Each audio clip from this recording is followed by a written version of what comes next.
বিসমিল্লাহির রহমানির রহিম। আসসালামু আলাইকুম। NSTV news, Bangabandhu digital studio, news star Bhaban, Motijheel, Dhaka. 28 August 2025। এনএসটিভির নিয়মিত দি ডেইলি নিউজ স্টার ইংরেজি সংবাদপত্রের online news portal www.dailynewsstar.com, social media, YouTube NSTV SI holder, WhatsApp the news star TV, বাংলার 21 টিভি। শুরুতেই ইংরেজি সংবাদপত্র the daily news star. Daily industry, poverty surges amid weak government measures. এখনকার যে সংবাদপত্র, এই যে ইন্ডাস্ট্রি। বিসমিল্লাহির রহমানির রহিম। আসসালামু আলাইকুম। ইনস্টিটিউট স্টুডিওতে সবাইকে স্বাগত। স্টুডিওতে উপস্থিত আছেন দ্য ডেইলি নিউজ স্টার সম্পাদক এবং ডেমোক্রেটিক বাংলাদেশের প্রেসিডেন্ট জনাব শাহজাহান আলী কুলদার। আসসালামু আলাইকুম। Daily industry, Thursday, 28 August 2025. Court orders disclosure of TK 2.5 tier hidden bank loan. No delay. Trillion, কত কত ট্রিলিয়ন? 2.5 trillion. তার মানে 2.5 ট্রিলিয়ন। জি, এখানটাই প্রায় 2.5 লক্ষ কোটি টাকা আর কি। এটা অস্পষ্ট, যার কোনো ডকুমেন্টারি নাই, জি, নাম সর্বস্ব। জি, ধন্যবাদ। No delay expected in LDC graduation. BD secures pound investment proposals in 5 months. BD secures pound investment proposals in 5 months. And the amount উল্লেখ নাই। Exports at risk amid banking liquidity shortage. দৈনিক ইত্তেফাক, সর্বপ্রকৌশল বিশ্ববিদ্যালয়ে shutdown ঘোষণা। কিছু রাজনৈতিক মহল নিত্য নতুন দাবি করে নির্বাচন বানচালের চেষ্টা করছে। মির্জা ফখরুল, এটা ফখরুল সাহেবের কথাবার্তা আমার এখন আর পছন্দ হচ্ছে না মোটেই। জি, ফখরুল সাহেবের কথাটা হবে এখান থেকে তার পার্টির যে এখন ভারপ্রাপ্ত চেয়ারম্যান হোক একমাত্রই বিএনপির গ্রহণযোগ্য ব্যক্তি তারেক রহমান সাহেব। জি, যতক্ষণ না পর্যন্ত দেশে আসছেন, তারেক রহমানের যে মামলাটি ডেট সেপ্টেম্বরে নিয়ে গেছে আর কি, অক্টোবরে যদি ডেট শিডিউলের ঘোষণা হয়, তাহলে কিন্তু তারেক রহমান সাহেবের এই মামলাটা পরবর্তী ডেট হবে নির্বাচন ঘোষিত হওয়ার উপরে। তার অর্থই হচ্ছে তারেক রহমান সাহেবকে কি তাহলে ফখরুল সাহেব দেশে আনতে চান না? এইটা নিয়েই কিন্তু বিএনপির ভিতরে গ্রুপিং হচ্ছে। তারেক রহমান সাহেব বলছেন আর কি শুদ্ধ করতে, এনারা বহিষ্কার করছেন। একটা দলের সারা বাংলাদেশ মিলে পোর্টফোলিওধারী নেতা কর্মীর সংখ্যা 80,000। সেখানে যদি এর মধ্যে 14,000 এখান থেকে বহিষ্কার হয়, তাহলে এটা কত পার্সেন্ট? প্রায় 20%। তাহলে বিএনপির এই পুলিং এজেন্ট কারা হবে? নির্বাচন কারা করবে? ভোট কারা চাইবে? লগ্নি কারা করবে? এবারকার নির্বাচন কমিশনকে তো বিএনপির যারা সমর্থক, বিএনপির যারা পছন্দ করে, ওই আমেরিকার মতো করে এটা যদি চাঁদা তুলে লক্ষ কোটি টাকাও নির্বাচনী ব্যয় করা হয় আর কি, যারা ট্যাক্স দেন, ব্যবসা করে, এরা যদি বিএনপি আওয়ামী লীগ তো নাই, তারা ভোট করতে পারবে কিনা সেটাও এখনো জানি না আর কি। এই জামাত ইসলাম জাতীয় পার্টি, এদের তো ভোট করার জন্য জামাতের যেরকম টাকার অভাব নাই, এরা তো ওই চাঁদার টাকাটা দিয়েই নির্বাচন করে। জামাতের সব টাকা তো হইল এই যে ইসলামী ব্যাংকের এখন এই যে বইয়ের টেন্ডার, যে এই যে 1500 কোটি টাকার 1500 কোটি টাকার বই দেয়, বিল তো নিয়ে গেছে। এই টাকা আলারাই আর কি জামাতকে টাকা দিবে ভোট করার জন্য। জামাত আবার বলছে পিআর পদ্ধতির ভোটটা হবে, যে কারণে ফখরুল সাহেবের এই যে কথাটা, যেহেতু মিলিটারির পক্ষ থেকেই শুরুতেই বলা হয়েছে 18 মাসের মধ্যেই নির্বাচনটা করতে হবে, সেই 18 মাসের শেষই কিন্তু ফেব্রুয়ারি মাস। ফেব্রুয়ারি মাসের মধ্যেই নির্বাচনটা হবে ইনশাআল্লাহ। কারণ now we are under martial law, 18,17,00,000 জনগণ এবং বাংলাদেশ রাষ্ট্র। এই মিলিটারি প্রধানই আর কি এখানটায় ব্যাকিং করছেন মাননীয় রাষ্ট্রপতি, মাননীয় প্রধান উপদেষ্টা, মাননীয় প্রধান বিচারপতিকে, যে কারণে এই জায়গাটায় সম্ভাবনার কোনো কথা নাই। আর এখান থেকে আমার একটি যে উপস্থাপনা, যে মামলাটিতে তারেক রহমানকে, যে মামলাটির জন্য তারেক রহমান সাহেব এই যে বাংলাদেশে আসছে না, এটা কিন্তু বিএনপি নেতাদের টকশোর কথা শুনেই আমি বলছি আর কি।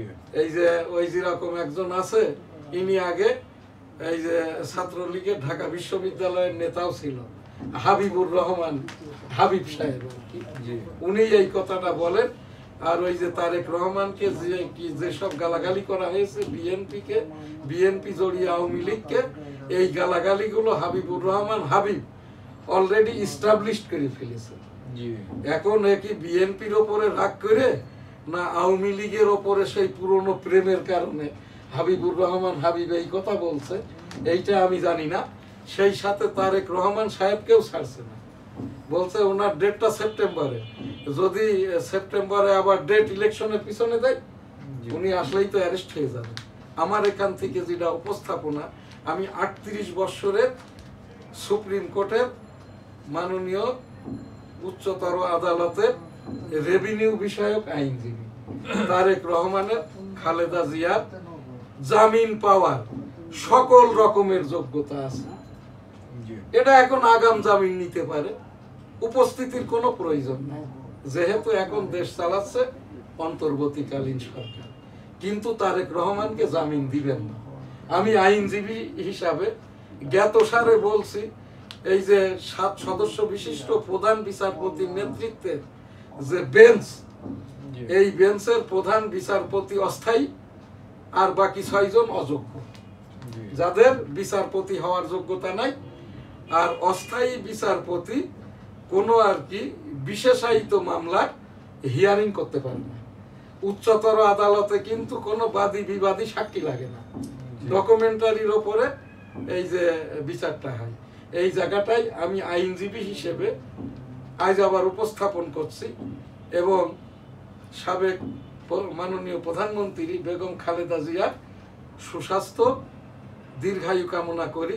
তারেক রহমান সাহেব যাতে করে অচিরেই মামলাটার এখানে আর কি একটা বেইলের মাধ্যম দিয়ে দেশে আসতে পারে, সেই বিষয়ে আর কি আমি এখানটায় এই বিএনপি পরিবারের প্রতি আস্তাগফিরুল্লাহ রাব্বুল আলামিন, মামলা মকদ্দমা সহ সকল রকমের বালা মুসিবত সহ সাবেক মাননীয় প্রধানমন্ত্রী বেগম খালেদা জিয়ার সুস্বাস্থ্য দীর্ঘায়ু কামনা করি। আস্তাগফিরুল্লাহ, আমিন।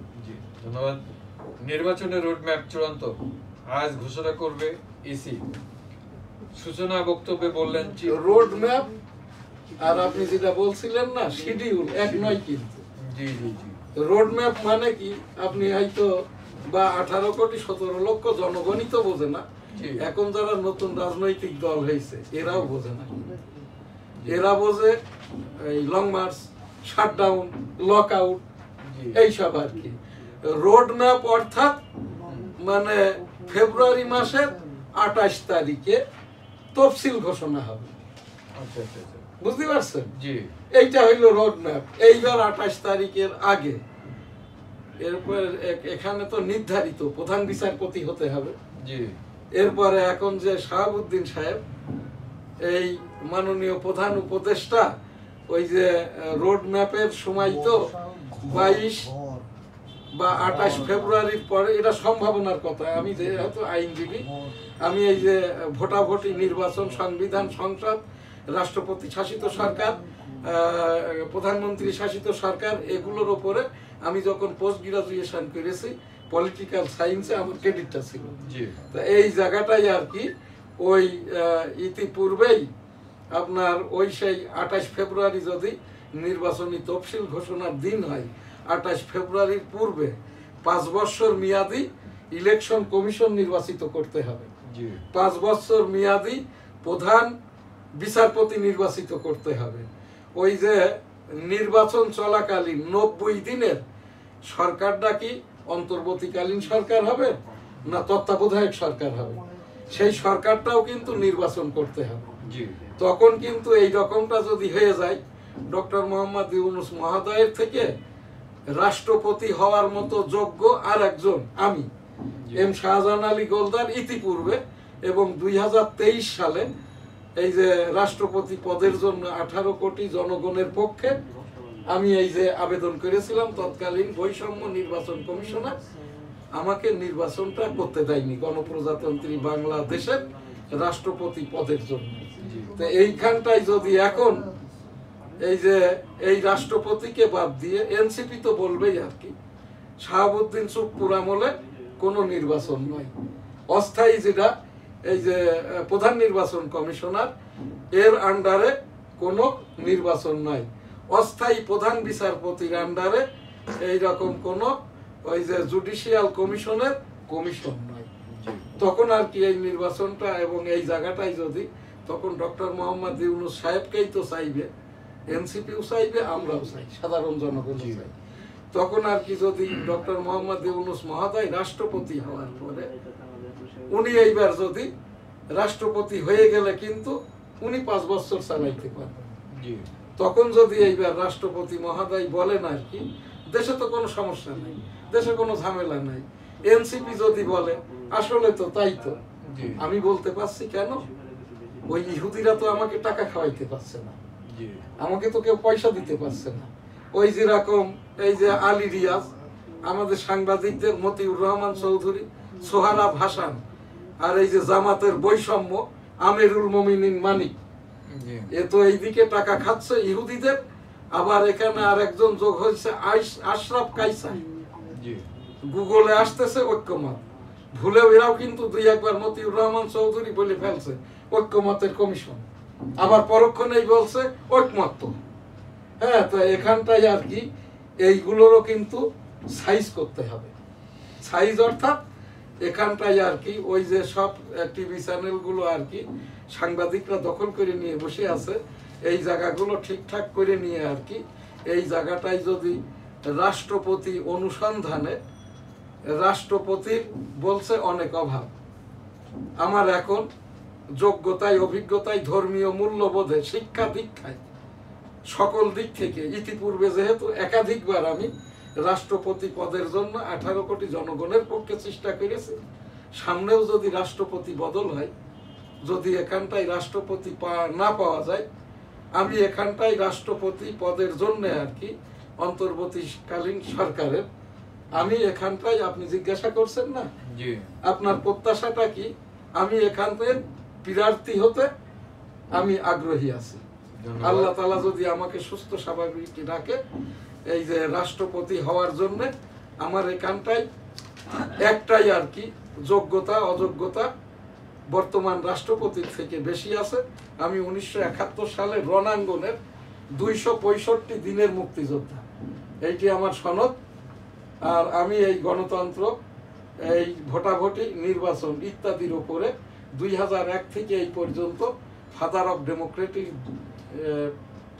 অফ ডেমোক্রেসির দেশ ইউনাইটেড স্টেট অফ আমেরিকাতে ভ্রমণ করেছি। তো সেই জায়গাটাই এইটাই আমার প্রত্যাশা, এই যে যদি এই অন্তর্বর্তীকালীন সরকারের আমলে কোনো আবারও রাষ্ট্রপতি নির্বাচন করে, আমার প্রত্যাশাটা আছে আল্লাহ তাআলা যদি সুস্থ স্বাভাবিক রাখে এই রাষ্ট্রপতি পদের পদপ্রার্থী হওয়ার। আল্লাহ তাআলা আপনার প্রত্যাশা পূরণ করুক, এই দোয়া করি। ধন্যবাদ। আলহামদুলিল্লাহ, আস্তাগফিরুল্লাহ।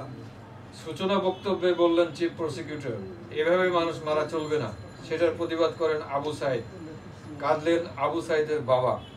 দলীয় প্রার্থীদের সঙ্গে প্রচারণার মাঠে বেকায়দায় স্বতন্ত্র প্রার্থীরা ডাকসু নির্বাচন। এটা এই যে চিফ প্রসিকিউটর যেটা বলছে না, সম্ভাবনার কথা, গীবত, গুনাই কবি, এই যে তাজুল ইসলাম, এ কিন্তু জামাত ইসলামের যাদের ফাঁসি হয়েছে আর কি যুদ্ধ অপরাধের দায়ে, এদেরও প্রসিকিউটর ছিল, এখানে চিফ প্রসিকিউটর। আইনে যেটা পড়েছি, একই সিমিলারিটির মামলা, একই ধারার মামলা, বাদী বিবাদী সাক্ষী এবং আইন আদালতি কারবারের বিচারক এবং আইনজীবী প্রসিকিউটর, এরা কেউই আর কি ওই সিমিলারিটির পরবর্তী মামলায় বা একই সিমিলারিটির সংযোজিত মামলায় এটা পক্ষ বা প্রসিকিউটর হতে পারে না। আর এখানে আবু সাঈদের কথাটা বলবেন সাক্ষীরা। এই যে চিফ প্রসিকিউটর, এই লোক 18 কোটি 17 লক্ষ জনগণের ভিতরে ম্যাসিউড জনগণ হচ্ছে 16 কোটি, যারা অষ্টম শ্রেণীতে পড়ে। সবাইকে বোকা ভাবছেন কেন তাজুল ইসলাম সাহেব? আমি একজন মুক্তিযোদ্ধা হিসাবে বলছি, 2024-এর আবু সাঈদ ও শহীদ, মহাশহীদ, এর 5 কোটি টাকা কোথায়? যারা শহীদ হয়েছে, আমার ওই বেনাপোলের আব্দুল্লাহ গুলি খাওয়ার পরে বিনা চিকিৎসায় মারা গেছে। আব্দুল্লাহ বেনাপোল সিটির ছেলে, আমার ভাগ্নে হয়। এই ছেলেটা যে মারা গেছে আর কি, এই যে বুলেট বিদ্ধ হয়ে অসুস্থতায়, এর 1 কোটি টাকা কোথায়? যারা এখনো চোখের জন্য অন্যান্য চিকিৎসারত অবস্থায় শাহবাগে মানববন্ধন করছে, এদের বিচারটা কোথায়? সাক্ষীর কথা আপনি কেন বলছেন? আমি আইনজীবী হিসাবে মাননীয় প্রধান বিচারপতি বরাবর উপস্থাপনা করছি, তাজুল ইসলাম যেটা করেছে ইসলামিক ভাবে গীবত, আর প্রসিকিউটর হিসাবে সাক্ষীর কথা উকিলে বলা মানে এটা হচ্ছে মিথ্যাচার। মাননীয় প্রধান বিচারপতি বরাবর এই জায়গাটায় আমার উপস্থাপনা মাত্র আইনজীবী হিসাবে। আমি এম শাহজাহান আলী গোলদার, এই যে মাননীয় উচ্চতর আদালতের রাজস্ব বিষয়ক আইনজীবী 1988 সাল হতে। আমার নামের উপরে সিয়ান্ডেপ, আমদানি রপ্তানি, এই সাংবাদিকতা, প্রকাশনা, সংবাদপত্র 4টি ডিএলআর আছে। ধন্যবাদ। এম শাহজাহান আলী গোলদার বনাম এই যে বাংলাদেশ রাষ্ট্র, messrs graduate international proprietor M Shahjahan Ali Goldar বনাম বাংলাদেশ সরকার। জি ধন্যবাদ। হিন্দুস্তান টাইমসের প্রতিবেদন,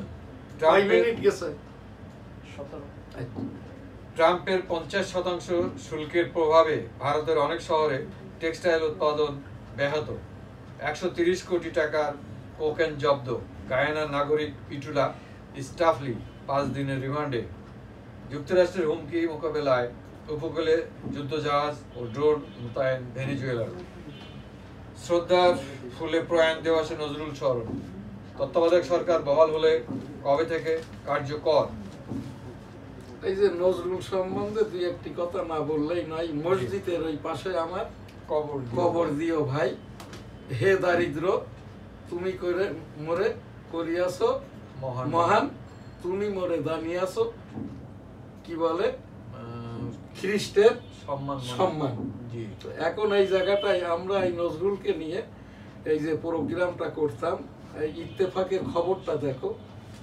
হ্যাঁ, একটা নমশূদ্র মরে গেলেও এর থেকে বড় হেডলাইন হয় অ্যাক্সিডেন্ট।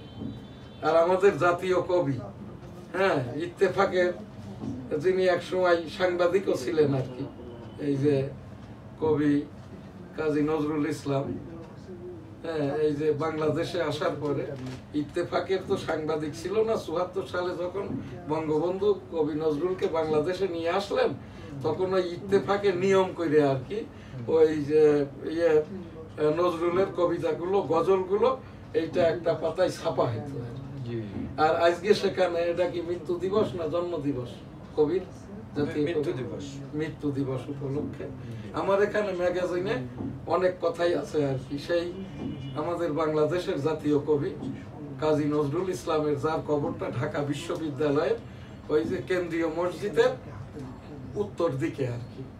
এখানে আগে মাঝে মাঝে যাইতাম, তারপরেই তো হইলো ওই যে চারুকলা ইনস্টিটিউটের বকুলতলা আর কি।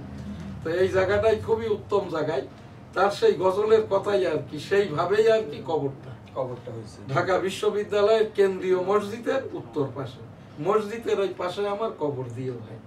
তারপর ওই ঈদের গজলটা কি আছে, ওই যে নজরুলের যেটা ঈদের একটা গজল,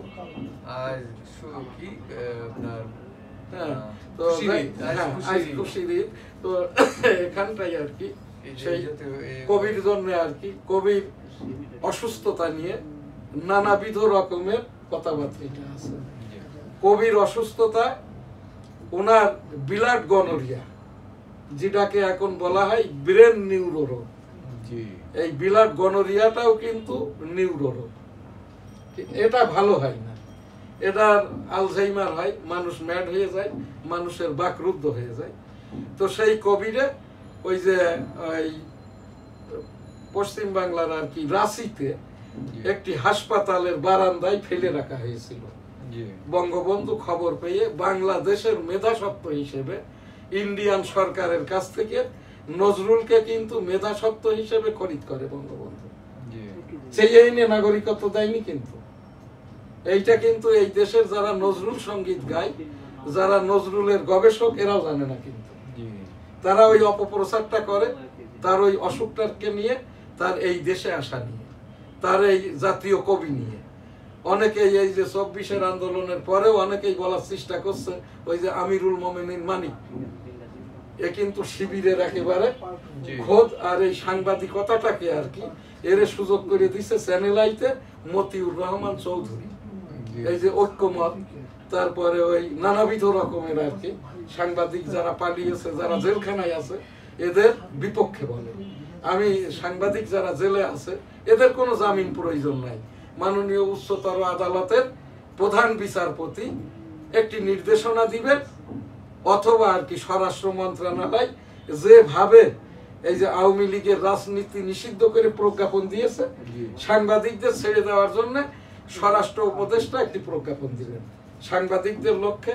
যারা ধৃত হয়েছে, জেলখানায় আছে, তারা বিবেচক যারা, এই রকমটা ভাবে স্বরাষ্ট্র উপদেষ্টা মহোদয় বিবেচক মানুষ, আশা করি আর কি জেলখানায় যে সকল সাংবাদিক আছে প্রজ্ঞাপনের মাধ্যম দিয়ে তাদের বেইলের ব্যবস্থা করবেন। আর এই যে কবি, আমাদের জাতীয় কবি কাজী নজরুল ইসলামের বিদেহী আত্মার শান্তি কামনা করি, রাব্বুল আলামিন কাজী নজরুল ইসলামকে জান্নাত দান করুন, আমিন, আস্তাগফিরুল্লাহ, আমিন। ধন্যবাদ। শেখ হাসিনার নিপীড়নের প্রতিবাদে জেগে উঠেছিল শিক্ষার্থী জনতা। মাহফুজ আলম, দলগুলোতে এত মত ভিন্নতা, তবু ঐক্য খুঁজছে কমিশন। আগামী সপ্তাহে ফের সংলাপ। 4 দিনে 1893টি দাবি। এখানে আমি একটু মাহফুজ আলমের কথা বলি আর কি। জি, এখন তথ্য সম্প্রচার মন্ত্রণালয়ের দায়িত্বে এই মাহফুজ আলমের নাম ভাঙিয়ে এখন বিএনপির যেটা মহাপরিচালক আছে, এবার একটি এই যে 5 আগস্ট 2024-এর যে করোড়পত্র বা সাপ্লিমেন্ট দিয়েছে আর কি, এটা এই মফস্বলের পত্রিকাগুলো থেকে যার বিল হবে 3.5 লাখ টাকা, সেখান থেকে এরা 2 লক্ষ করে টাকা নিছে আর কি। এই যে মহাপরিচালক চলচ্চিত্র প্রকাশনা অধিদপ্তর। আর যেগুলো ঢাকার পত্রিকা যাদের বিলটা 9 লাখ 8.5 লাখ, এদের থেকে টাকাটা নিয়েছে 5 লক্ষ টাকা করে। আর এখান থেকে আর কি প্রকাশ্যই ঘোষণা দিয়েছে চলচ্চিত্র প্রকাশনা অধিদপ্তরের মহাপরিচালক, যারা এই ঢাকার পত্রিকা 5 লাখ টাকা, বাংলা ইংরেজি নির্বিশেষে, আর এই মফস্বলের গুলো 3.5 লাখ টাকা। এইরকম মফস্বলের 100টি পত্রিকা 3.5 কোটি টাকা দিয়েছে ঘুষ। আর এই যে ঢাকার 70টি এই যে পত্রিকা 35 কোটি টাকা দিয়েছে। আমার দি ডেইলি নিউজ স্টার আমরা 3.5 লক্ষ টাকা দিতে পারি না, আমাদের আর কি 5 আগস্টের করপত্রটা হয় না। আর এই মহাপরিচালক ডিএফপি এই নামটা ভাঙিয়েছে কিন্তু মাহফুজ আলমের। আমার জানা মতে মাহফুজ আলম লক্ষ্মীপুরের ছেলে, ওর বাড়ি যে গ্রামে, ওই গ্রামেই হচ্ছে আমার ওই যে তালুইর বাড়ি, অর্থাৎ আমার ইমিডিয়েট যে বড় বোন, এই বড় বোনের শ্বশুর বাড়ি লক্ষ্মীপুর সদরের ওই যে বটতলি বাজারের রক্তনীল খিল গ্রামের আর কি। ওখানে একটি বড় মাদ্রাসা আছে, কুয়েতি অনুদানে এই মাদ্রাসারই ছাত্র মাহফুজ আলম। তো এই জায়গাটায় আমার যেটা উপস্থাপনা, এই যে তথ্য সম্প্রচার মন্ত্রণালয়ের সচিব এবং মাননীয় রাষ্ট্রপতি সচিব বরাবর এই যে সাংবাদিকতা প্রকাশনা আইন, আইসিটি অ্যাক্ট, এই বই দুইটির অথর আমি। আইসিটি অ্যাক্ট বইটির মূল্য 500 টাকা, আর এই যে সাংবাদিকতা প্রকাশনা আইন বইটির মূল্য 300 টাকা। তো এই জায়গাটায় আমি এই আইন মান্য করে মাননীয় রাষ্ট্রপতি সচিব, মাননীয় এই যে উপদেষ্টা মাহফুজ আলম নয়, এই যে তথ্য সম্প্রচার মন্ত্রণালয়ের সচিব এবং মাননীয় প্রধান উপদেষ্টা ডক্টর মোহাম্মদ ইউনূস মহোদয় বরাবর উপস্থাপন। ধন্যবাদ। প্রার্থীদের ডোপ টেস্টের দাবিতে ভিপি প্রার্থীর আমরণ অনশন। পারিবারিক দ্বন্দ্বের সংঘর্ষে আহত যুবক জুলাই যোদ্ধার তালিকায়। এটা তো খুবই দুঃখজনক। আস্তাগফিরুল্লাহ রাব্বি মিন কুল্লি যামবি ওয়া আতুবু ইলাইহি ওয়া লা হাওলা ওয়া লা কুওয়াতা ইল্লা বিল্লাহিল আলিয়্যিল আযীম। আমিন। লাব্বাইক আল্লাহুম্মা লাব্বাইক লাব্বাইক লা শারীকা লাক লাব্বাইক ইন্নাল হামদা ওয়ান নি'মাতা লাকাল মুলক লা শারীকা লাক। রাব্বুল আলামিন পাক পরওয়ারদিগার বিশ্বের সকল মানুষকে একবার করে হজ উমরা করার তৌফিক দান করুন। আমিন। এনএসটিভি লিক্সারে আজকে কি বলছিলেন যেন বিষয়? আজকের বিষয় ছিল আপনার নেতানিয়াহু ইসরায়েল ফিলিস্তিন ইসরায়েল এখানে যুদ্ধটা বন্ধ হয়েছে বেশ আগে। ইতিমধ্যে আর কি একটি হাসপাতালে 90 জন সাংবাদিক, 5 জন শিশু, 5 জন সাংবাদিক, 90 জন সাধারণ মানুষ এবং 5 জন শিশু, মোট 95 জন এখানে কিল করেছে বেঞ্জামিন নেতানিয়াহু। ওই যে মোটরের গুলা এবং ল্যান্ড ট্যাঙ্কারের এই যে স্নাইপার গুলির মাধ্যম দিয়ে আর কি। এখানে আর কি বিশ্বের যখন ফ্রান্স, গ্রেট ব্রিটেন সহ সকলেই আর কি নিন্দাটা জানিয়েছে, যুদ্ধ বন্ধের কথা বলেছে। Donald Trump, United state of আমেরিকার প্রেসিডেন্ট, উনি বিরক্ত হয়েছেন এবং বলেছেন এগুলো ভালো কাজ নয়। বেঞ্জামিন নেতানিয়াহু একমাত্রই আর কি এক্স এর মাধ্যম দিয়ে দুঃখ প্রকাশ করে বলেছেন ওটা ভুল অ্যাক্সিডেন্ট। আমাদের এই বৈষম্য সাংবাদিক আমিরুল মোমেনিন মানিক, এই যে সোহরাব হাসান, মতিউর রহমান চৌধুরী, আশরাফ কাইসার, এরা বলেন বেনিয়ামিন নেতানিয়াহু। আর এই যে যমুনা টেলিভিশনের কয়েকটি আর কি এই যে অমুসলিম মেয়ে আর কি, এরা ওই বেনিয়ামিন নেতানিয়াহু। আর বেঞ্জামিন নেতানিয়াহু দুঃখ প্রকাশ করে এক্সে যে প্রকাশ করেছে তার নামের বানানটা হচ্ছে BENJAMIN, বেঞ্জামিন নেতানিয়াহু। যে কথাটি আমি সেই 2 বছর আগের থেকে বলছি। কে কার কথা শোনে? আমি 1971 সালের রণাঙ্গনের একজন মুক্তিযোদ্ধা।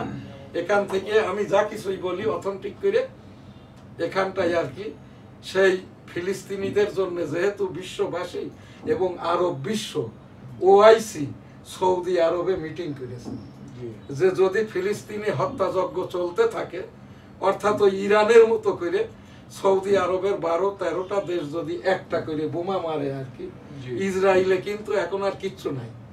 আকাশ পথের এদের কিচ্ছু নাই, এই যে আইটির ওপরে এদের কিচ্ছু নাই।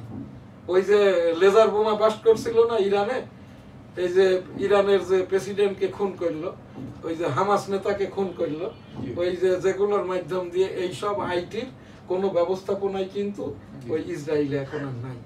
যুদ্ধটা হয়তো ওই ডোনাল্ড ট্রাম্পই বন্ধ করবে, কারণ ডোনাল্ড ট্রাম্পের এই কাজটা যদি করতে পারে নোবেলটা পাবে। এখানে আমি একটা বিষয় জানতে চাচ্ছিলাম যে ফিলিস্তিনি রাষ্ট্রটা তো আয়তন কত এবং আয়তন ফিলিস্তিনি রাষ্ট্রটা হচ্ছে ভূখণ্ডটা কতটুকু? এই গাজা ভূখণ্ড হচ্ছে এখানটায় 10,000 স্কয়ার কিলোমিটার, আর ইসরায়েলি ভূখণ্ডটা হচ্ছে 27,000 স্কয়ার কিলোমিটার। আর এখানকার ইসরায়েলের লোক সংখ্যা এখন 1 কোটি, যার ভিতরে হচ্ছে 80 লক্ষ ইহুদি, 20 লক্ষ মুসলমান। ফিলিস্তিনের লোক সংখ্যা এই 65 লক্ষ, যার ভিতরে 2 লক্ষ ইতিমধ্যে কিল করেছে, এখন 63 লক্ষ। আর হচ্ছে এখানটায় এই 2 লক্ষ আহত, আর 62 লক্ষ কিল করেছে। এখন প্যালেস্টাইনের লোক সংখ্যা হচ্ছে 63 লক্ষ, এরিয়াটা 10,000 স্কয়ার কিলোমিটার। আর এখানে 99 ভাগই মুসলমান এবং এরা এখন দুর্ভিক্ষের মধ্যে আছে। সেই ফিলিস্তিনিদের জন্য আর কি ইস্তেগফার, রাব্বুল আলামিন এদেরকে হেফাজত করেন, যারা মৃত্যুবরণ করেছে জান্নাত দান করুন। বেঞ্জামিনদের হয় ধ্বংস করে দিন, না হলে হেদায়েত দান করুন। আস্তাগফিরুল্লাহ, আমিন। এই ফিলিস্তিনিদেরকে আল্লাহ তাআলা মদদ দিন, তাদেরকে জান্নাত দান করুন, অসুস্থদের দূরাতালায় সুস্থ করে দিন। আস্তাগফিরুল্লাহ, আমিন। এখন এখান যেটা মুক্তিযুদ্ধ বিষয়ক উপস্থাপনা, 1971 সালের 7ই মার্চ বঙ্গবন্ধুর সেই ঘোষণায় 265 দিন যুদ্ধ শেষে দেশটা স্বাধীন হয়। আমি সেই রণাঙ্গনের 265 দিনের মুক্তিযোদ্ধা। আমার এই সেক্টর কমান্ডার ছিলেন মেজর মঞ্জুর রহমান, যিনি জিয়াউর রহমান মামলার আসামি ছিলেন। এই মেজর মঞ্জুকেও আর কি চট্টগ্রামতে ঢাকা আসার পথে খুন করা হয়। মেজর থেকে জেনারেল জিয়াউর রহমান 1981 সালের মে মাসে তাকেও খুনার শিকার হতে হয়। 1975 সালের এই যে 15ই আগস্ট সপরিবারে খন্দকার মুস্তাকগণ বঙ্গবন্ধুকেও খুন করেন, বঙ্গবন্ধু শহীদ হন সপরিবারে। আমার সেই উপস্থাপনা বঙ্গবন্ধুর এবারের সংগ্রাম মুক্তির সংগ্রাম, এবারের সংগ্রাম স্বাধীনতার সংগ্রাম। জয় বাংলা ইনশাআল্লাহ। আসসালামু আলাইকুম। 7ই মার্চ 1971 সেই ঘোষণাটি আর কি কালুরঘাট অস্থায়ী বেতার কেন্দ্র থেকে চট্টগ্রাম, প্রথম তো হান্নান শাহ, দ্বিতীয় পর্যায়ে আর কি মেজর থেকে জেনারেল জিয়াউর রহমান সাহেব, যিনি আর কি 1977 সালের পিপলস কনসেনসাস, এখন যেটা বলা হচ্ছে পিআর পদ্ধতির ভোট, প্রপোর্শনাল রিপ্রেজেন্টেশন, সেই 1977 সালের পিপলস কনসেনসাস যে ভোটটি দিয়েছিলেন জিয়াউর রহমান সাহেব। আমার বাড়িটা বেনাপোল সিটির গোলদাস সিটিতে, বেনাপোল শহর কেন্দ্রে আর কি আমি ওই জায়গাটায় 1977 সালের হানা ভোটের পুলিং এজেন্ট ছিলাম। হা ভোটের ব্যালটটি ছিল এই যে সবুজ, না ভোটের ব্যালটটি ছিল গোলাপি। আমরা দুজন করে পুলিং এজেন্ট ছিলাম। তো ওই সেই হানা ভোটেও বৈষম্য হয়েছিল, তারপরেও 98% ভোট পেয়ে পিপল কনসেনসাস ভোটে জিয়াউর রহমান সাহেব 1987 সাল থেকে আর কি রাষ্ট্রপতি, 79 সালের সাধারণ নির্বাচনের মাধ্যম দিয়ে এই দেশের একমাত্রই ব্যক্তি যিনি সংবিধান প্রধান, সংসদ প্রধান, সরকার প্রধান, রাষ্ট্রপ্রধান, সামরিক আইন প্রধান। অতঃপর সেই জিয়াউর রহমান সাহেব যখন 1971 সালের 27 মার্চ অস্থায়ী বেতার কেন্দ্র কালুরঘাট চট্টগ্রাম হতে আর কি বঙ্গবন্ধুর যে ঘোষণাটিতে আমি ইংরেজিতে করে নিয়েছি আন্তর্জাতিকীকরণ করার জন্য আর কি, সেইটা এইরকম ছিল, এই যে major Ziaur Rahman, I am major Ziaur Rahman, declare দিয়া on behalf of Bangabandhu Sheikh Mujibur Rahman, Bangladesh is independence. জয় বাংলা, আমার সোনার বাংলা, আমি তোমায় ভালোবাসি। সেই 1971 সালের রণাঙ্গনের যারা যোদ্ধা সহ শহীদ এবং 2024-এর ছাত্র আন্দোলনের সকল শহীদ যারা মারা গেছে, সকল শহীদ, এর ভিতরে যে সকল পুলিশদের ইন্ডেমনিটি দেওয়া হয়েছে রাষ্ট্রের পক্ষ থেকে, তারাও শহীদ। এই সকল শহীদদের জন্য আর কি আমি আত্মার মাগফিরাত কামনা করি। রাব্বুল আলামিন এদের সকলকে জান্নাত দান করুন। আস্তাগফিরুল্লাহ, আমিন।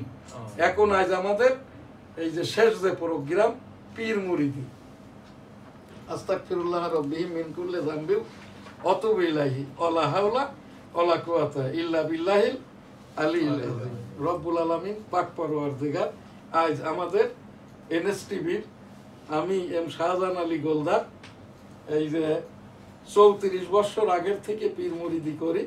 আমি আমলি পীর বা শিক্ষক, আমি কোনো মুরিদ করি না। আমার এখান থেকে আস্তাগফিরুল্লাহ, আল্লাহ আল্লাহ জিকির, রাসূল সাল্লাল্লাহু আলাইহি সাল্লামের দরুদের আমলটা করে থাকি। আজ বৃহস্পতিবার আমাদের নির্ধারিত আর কি নিয়মিত যে এই যে ইস্তেগফার জিকিরের অনুষ্ঠান, খুব সংক্ষেপ। আস্তাগফিরুল্লাহ রাব্বিহি মিন কুল্লি যামবি ওয়া আতুবু ইলাইহি ওয়া লা হাওলা ওয়া লা কুওয়াতা ইল্লা বিল্লাহিল আলিয়্যিল আযীম। লা ইলাহা ইল্লা আনতা সুবহানাকা ইন্নী কুনতু মিনাজ জালিমিন। আল্লাহুম্মা সাল্লি আলা মুহাম্মাদি ওয়া আলা আলি মুহাম্মাদ কামা সাল্লাইতা আলা ইব্রাহিম ওয়া আলা আলি ইব্রাহিম ইন্নাকা হামিদুম মাজিদ। আল্লাহুম্মা বারিক আলা মুহাম্মাদি ওয়া আলা আলি মুহাম্মাদ কামা বারাকতা আলা ইব্রাহিম ওয়া আলা আলি ইব্রাহিম ইন্নাকা হামিদুম মাজিদ। সুবহানাল্লাহ, আলহামদুলিল্লাহ, লা ইলাহা ইল্লাল্লাহ, আল্লাহু আকবার, আল্লাহু আকবার, আল্লাহু আকবার, আল্লাহু আকবার, আল্লাহু আকবার, আল্লাহু আকবার, আল্লাহু আল্লাহু আল্লাহু আল্লাহু আল্লাহু আল্লাহু আল্লাহু আল্লাহ আল্লাহ আল্লাহ আল্লাহ আল্লাহ আল্লাহ আল্লাহ আল্লাহ আল্লাহ আল্লাহ আল্লাহ আল্লাহ আল্লাহু আল্লাহু আল্লাহু আল্লাহু আল্লাহু আল্লাহু আল্লাহু আল্লাহু আল্লাহু আল্লাহু আল্লাহু আল্লাহু আল্লাহ আল্লাহ আল্লাহ আল্লাহ আল্লাহ আল্লাহ আল্লাহ আল্লাহ আল্লাহ আল্লাহ আল্লাহ আল্লাহ সাল্লাল্লাহু আলাইহি সাল্লাম, সাল্লাল্লাহু আলাইহি সাল্লাম, সাল্লাল্লাহু আলাইহি সাল্লাম, সাল্লাল্লাহু আলাইহি সাল্লাম, সাল্লাল্লাহু আলাইহি সাল্লাম, সাল্লাল্লাহু আলাইহি সাল্লাম। আস্তাগফিরুল্লাহ রাব্বিহিম মিন কুল্লি যামবি ওয়া আতুবু ইলাইহি ওয়া লা হাওলা ওয়া লা কুওয়াতা ইল্লা বিল্লাহিল আলিয়্যিল আযীম সুবহানাল্লাহ আলহামদুলিল্লাহ লা ইলাহা ইল্লাল্লাহ আল্লাহু আকবার ওয়া লিল্লাহিল হামদ লা ইলাহা ইল্লাল্লাহ মুহাম্মাদুর রাসূলুল্লাহ বিসমিল্লাহ আলহামদুলিল্লাহি রাব্বিল আলামিন আর রহমানির রহিম মালিকি ইয়াউমিদ্দিন ইয়াকা না'বুদু ওয়া ইয়াকা নাস্তাঈন ইহদিনাস সিরাতাল মুস্তাকিম সিরাতাল লাযিনা আন'আমতা আলাইহিম গায়রিল মাগদুবি আলাইহিম ওয়ালাদ-দাল্লিন আমিন। এখানে একটি উপস্থাপনা বাইতুল মুকাররম এবং কাকরাইলে নিয়মতান্ত্রিক খতিব পেশ ইমাম নাই ইসলামিক ফাউন্ডেশন বরাবর এটিও একটি ইসলামিক খবর। কাকরাইল এবং বাইতুল মুকাররমে নির্ধারিত নিয়মিত পেশ ইমাম এবং খতিব পদায়ন করা হোক। আলহামদুলিল্লাহ। আল্লাহ হাফেজ। আসসালামু আলাইকুম।